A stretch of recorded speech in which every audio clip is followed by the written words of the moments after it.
this word experimentation keeps getting thrown around a lot without actually sometimes being thought through, you know. I mean, it's not that we're trying to sometimes experiment for the sake of experimenting. Sometimes there are specific reasons why you have to do certain things. You know, just to give you an example, the number 4 and 5 spot seem to get discussed and talked about a lot, and it gives the impression that, you know, we don't have clarity on who was going to be there. But to be very honest with you, I could have told you 18 or 19 months ago who were the 2 or the 3 candidates who we were looking at for the number 4 or 5 slot. You know, I mean, it was always going to be between Shreyas, KL and Rishabh, you know, for those spots, right from 18 months ago. If you look back on some of the teams that we picked 18 months ago, there was no doubt in our minds. Obviously, it's unfortunate that all 3 of them in that position ended up with injuries in the space of 2 months. I mean, you know, what are the odds of that happening? And I don't think nobody can calculate for that, especially with the limited number of games that we had in one-day cricket.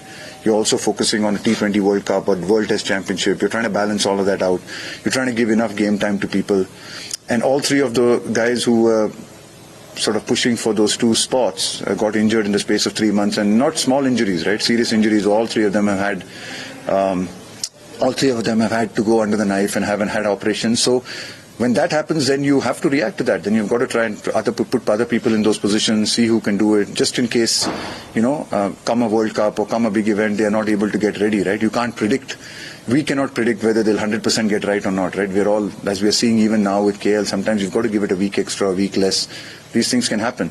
So in that situation, then we did try with a few people. We did rotate a few people around, looked at few people.